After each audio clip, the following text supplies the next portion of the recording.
ఉన్నది. అదే విధంగా విశాఖపట్నంలో గ్రీన్ హైడ్రోజన్ ఎనర్జీ ఏదైతే ఉందో దానికి సంబంధించి దగ్గర 2 లక్షల కోట్ల రూపాయల మేరకు అక్కడ డబ్బులు పెట్టడం జరిగింది.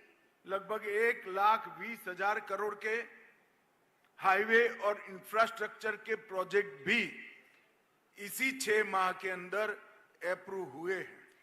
దగ్గర 1,20,000 కోట్ల రూపాయల మేరకు హైవేలు కావచ్చు, లేకపోతే ఇతరత్రా కావాల్సినటువంటి మౌలిక సదుపాయాలు కావచ్చు, వాటన్నింటికి సంబంధించినటువంటి పనులు ఇప్పుడు ప్రారంభమయ్యాయి ఈ 6 నెలల్లోనే. अंत में मैं इतना ही विश्वास दिलाना चाहता हूं कि केंद्र की नरेंद्र मोदी सरकार और स्वयं हमारे प्रधानमंत्री जी आंध्र के विकास के लिए चंद्रबाबू नायडू के साथ चट्टान की तरह खड़े हैं. అదే విధంగా నేను ఇవాళ చివర్లో ఒక మాట నేను చెప్పదలుచుకున్నాను మీ అందరికీ. కేంద్ర ప్రభుత్వం ఏదైతే ఉందో అదే విధంగా నరేంద్ర మోడీ గారు సైతం ఆంధ్ర రాష్ట్ర అభివృద్ధి కొరకు రాష్ట్ర ముఖ్యమంత్రి వర్యులైనటువంటి చంద్రబాబు నాయుడు గారు వెనక ఇంచుమించుగా ఒక కొండలాగా వారి అండదండలు అందిస్తూ నిలబడి ఉన్నారు అని చెప్పి తెలియజేస్తున్నాను. मित्रों, NIDM की स्थापना तो कब से हुई थी, परंतु 10 साल के अंदर NIDM में महत्वपूर्ण गतिविधि आगे बढ़ाने का काम नरेंद्र मोदी जी के नेतृत्व में हुआ है. NIDM ఏదైతే ఉందో 10 సంవత్సరాల క్రితం ఇక్కడ స్థాపించడం జరిగింది. అప్పటి నుండి నేటి వరకు కూడా అద్భుతమైనటువంటి పనితీరు వారు చూపించారు. నరేంద్ర మోడీ గారు కూడా అన్ని విధాల NIDM కి వారి సహకారాన్ని అందిస్తున్నారు. डिजास्टर मैनेजमेंट का काम ट्रेनिंग के अलावे हो ही नहीं सकता, ऐसा मेरा दृढ़ मान्यता है. NIDM యొక్క పని ఏదైతే ఉందో, వారి పని పరిమితి ఏదైతే ఉందో అది డిజాస్టర్ మేనేజ్మెంట్ కి సంబంధించినటువంటి అన్ని విధాల శిక్షణ ఇవ్వటం దాని వరకే పరిమితం అవుతుందని చెప్పి భావించడం లేదు. और शायद ही कोई एक काम के अंदर इतने अलग अलग प्रकार के डिपार्टमेंटों की एक साथ ट्रेनिंग और कोऑर्डिनेशन की जरूरत पड़ती होगी.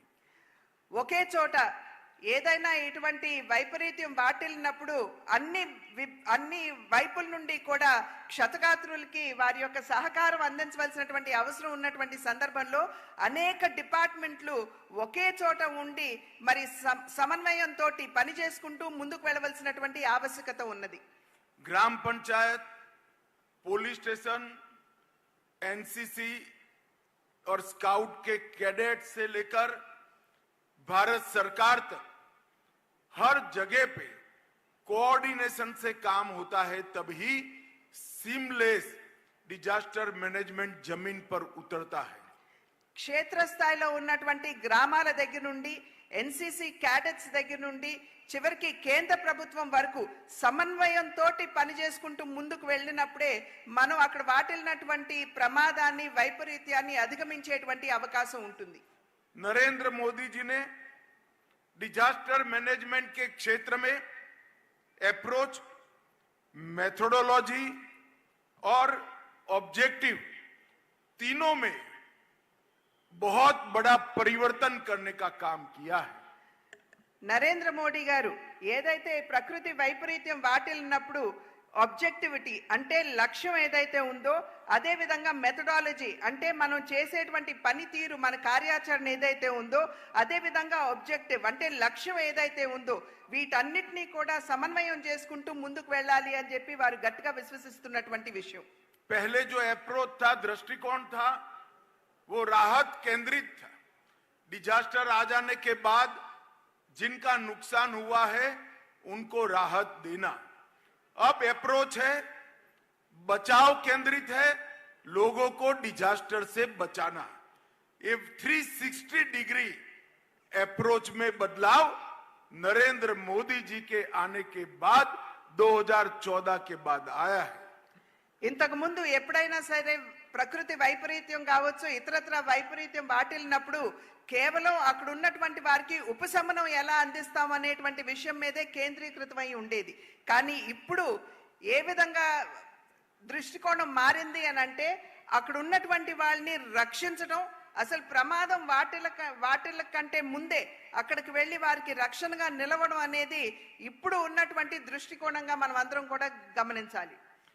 कार्यशैली में, मेथोडोलॉजी में रिएक्टिव कार्यशैली से बदलकर प्रोएक्टिव कार्यशैली लाने का काम किया है. ఇంతకు ముందు ఏదైతే మనం గనక మెథడాలజీని గనక చూసుకున్నట్లయితే, అంటే మన కార్యాచరణ గనక మనం చూసుకున్నట్లయితే, ఇంతకు ముందు కేవలం వెళ్ళి అక్కడ రక్షించడం వరకే ఉండేది. కానీ ఇప్పుడు ప్రోయాక్టివ్ గా, అంటే మనం ముందే వెళ్ళి ఏ విధంగా వారికి సహాయాన్ని అందించాలి లేదా వారిని రక్షించాలి అనేటువంటి ఒక ఆలోచన ధోరణిని ఇవాళ అవలంబిస్తున్నాం. और लक्ष्य में जितने हो सके उतनों को बचाओ, इसकी जगह जीरो कैजुअलिटी का लक्ष्य रखा गया है. ఇక్కడ లక్ష్యాన్ని గనక మనం చూసుకున్నట్లయితే ఎంత ఎక్కువ మందిని వీలైతే అంత ఎక్కువ మందిని రక్షించడం మాత్రమే కాకుండా ఎంత మందిని మనం రక్షించగలం అనేటువంటి విషయం మీద ఇవాళ మనం దృష్టి కేంద్రీకరించాం. और ये लक्ष्य को सिद्ध करने में एनडीआरएफ, एनडीएमए और एनडीआईएम तीनों ने बहुत सामंजस्य से काम किया है.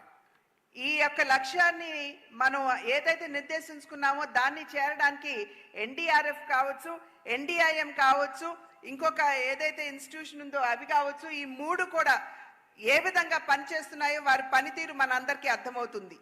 और आज मैं इस मंच से एनडीआरएफ के स्थापना दिन पर देश भर में फैले हुए एनडीआरएफ के बल के कर्मियों को बहुत बहुत बधाई और साधुवाद देना चाहता हूं.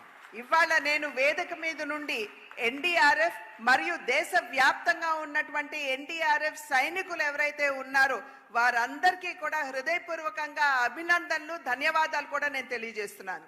इतने कम समय में एज अ इंस्टीट्यूशन एनडीआरएफ ने अपनी क्रेडिबिलिटी न केवल देश, पूरी दुनिया